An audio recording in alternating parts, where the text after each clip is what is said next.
So hi everyone, welcome back to this new video. इस video में हम करने वाले हैं LeetCode problem of the day, question 237, delete node in a link list. तो question में ये दे रखा है कि हमें इनपुट में एक सिंगली लिंक लिस्ट दे रखी है और हमें एक नोड जो है उसमें डिलीट करनी है। ठीक, तो हमें जो लिंक लिस्ट दे रखी है ना, उसका हमें हेड गिवन नहीं है, हमें बस वो नोड गिवन है जिसे हमें डिलीट करना है। ठीक है, और उसमें ये लिखा है कि all the values of the link list are unique and it is guaranteed that the given node is not the last node in the link list. ठीक है, delete the given node. Note that by deleting the node we do not mean removing it from memory, we mean कि जो value हमें मतलब जो node हमें delete करनी है उसकी वैल्यू लिंक लिस्ट में एग्जिस्ट ना करे। और यहाँ पे क्या है कि दूसरा point, the number of nodes in the link list should decrease by one, all the values before node should be in the same order, और उसके बाद की भी जितनी नोड्स है वो भी सेम ऑर्डर में होनी चाहिए। और यहाँ पे कस्टम टेस्टिंग में क्या दे रहा है कि for the input you should provide the entire link list का head and the node to be given node should not be the last node of the should be the actual node of the। ठीक है, तो यहाँ पे जैसे यहाँ पर मैं फिफ्थ नोड को डिलीट करनी है, तो अगर मैं इसको यहाँ से डिलीट कर दूँ तो ये 4 वाला जो ये वाला लिंक है ये इससे कनेक्ट हो जाएगा 1 से, तो उस केस में रिटर्न हो जाएगा 419। ठीक है, और यहाँ पे गिवन नोड दे रखिए कि 5 को डिलीट करना था। तो अगर मैं ये वाला एग्जाम्पल लूँ 4519 वाला, ठीक है, तो मैं यहाँ पर ये लिख देता हूँ 4519। तो मुझे डिलीट जो नोड करनी है वो करनी है ये वाली। ठीक है, एंड ये ऐसे इससे कनेक्टेड हो रखे हैं। तो भाई एक जो स्ट्रेट फॉरवर्ड अप्रोच माइंड में आ रही है वो ये है कि जो मेरा ये 4 वाला जो नेक्स्ट है ना, मतलब 4 वाला जो नेक्स्ट है जो कि इस फिफ्थ को कनेक्ट कर रहा है, इसको क्या कर सकते हो कि यहाँ से रिमूव करके, ठीक है, यहाँ से रिमूव करके इसको डायरेक्टली आप जिस नोड को डिलीट करना है, क्योंकि ये तो हमें इनपुट में दिया होगा ना कि किस नोड को डिलीट करना है, तो इसका जो नेक्स्ट होगा, ठीक है, वो जिसको पॉइंट कर रहा होगा वो किसको पॉइंट कर रहा है 1 को, तो इस 4 के जो नेक्स्ट है इसको मैं पॉइंट करा दूँ 1 को। ठीक है, तो ये हो जाएगा ऐसे कि भाई 4 मेरा 1 को पॉइंट कर रहा है एंड 1 मेरा 9 को पॉइंट कर रहा है, ऐसे हो सकता है।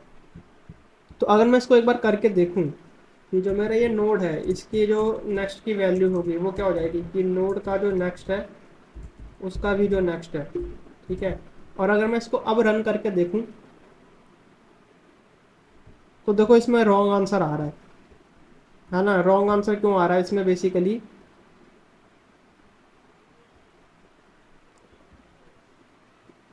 रॉन्ग आंसर क्यों आ रहा है इसमें, क्योंकि मैंने इसमें करा क्या कि मेरे को ना ये वाली तो नोट गिवन थी नहीं, है ना। मेरे को तो भाई ये वाली नोट गिवन है कि जिसमें मैं मतलब जो नोड मेरे को डिलीट करनी है मेरे को बस वो वाली नोट गिवन है। तो मैंने बेसिकली यहाँ पर करा क्या कि इसका नोड मैंने इधर पॉइंट करा दिया, मैंने इसका नहीं कराया इधर, तो इसलिए यहाँ पर रॉन्ग आंसर आ रहा है। यहाँ पर देखोगे अगर आप, तो यहाँ पर देखो मेरा आउटपुट आ रहा है 459, बट आउटपुट मेरा आना चाहिए था 415, तो मैं ऐसे इसको डिलीट नहीं कर सकता।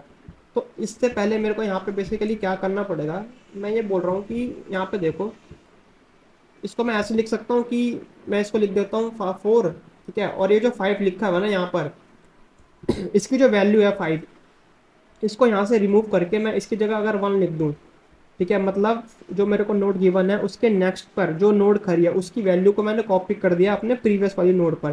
ठीक है, और फिर मैं इसको लिख दूँ 9। और अब मैं क्या कर रहा हूँ, अब मैं देखो मेरे को ये वाली नोट गिवन है, ठीक है, तो मेरे को क्या है, मेरे को एक्सेस है इसके जो नेक्स्ट आ रहा है इस पर। तो अब अगर मैं वही चीज़ फिर से करूँ कि इसका जो नेक्स्ट आ रहा है ये, इसको मैं पॉइंट करा दूँ इस वाली नोट के साथ, तो अब ये क्या बन जाएगा मेरा, ये बन जाएगा 4 1 एंड 9। तो देखो मेरे को आंसर मिल गया ना। तो मैं इसको अगर ऐसे करूँ कि जो मेरा जिस नोड पर मैं खड़ा हूँ उसके जो वैल्यू है, ठीक है, नोड की जो वैल्यू है ना, वैल्यू दे रखी है ना, हाँ, नोड की जो वैल्यू है वो किसके इक्वल हो जाएगी, वो हो जाएगी नोड की जो नेक्स्ट है उसकी जो वैल्यू है। ठीक है, और अब अगर मैं इसको रन करके देखूं तो देखो ये एक्सेप्ट हो गया, बहुत बढ़िया। ठीक है, तो ये 2 लाइंस का कोड था, इसमें जो सोचने वाली बात है ना वो बस ये वाली लाइन है। ठीक है, क्योंकि लोग डायरेक्टली ये कर देते हैं इसमें, मतलब जो ये वाली लाइन है सेकंड वाली जो है डायरेक्टली ये लिख देते हैं, बट ये वाली जो लाइन है फर्स्ट वाली ये सोचने वाली लाइन है।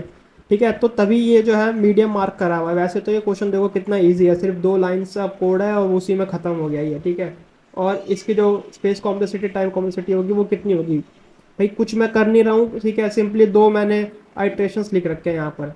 तो ओ ऑफ 1 हो जाएगी time complexity and O of 1 हो जाएगी स्पेस कॉम्प्लेक्सिटी, बस मैं लिंक्स ही तो चेंज कर रहा हूँ ना। तो ये काफ़ी इजी क्वेश्चन था। तो आज की इस वीडियो में बस इतना ही। वीडियो अच्छी लगी तो वीडियो को लाइक कर देना एंड चैनल को सब्सक्राइब भी कर देना। Thank you.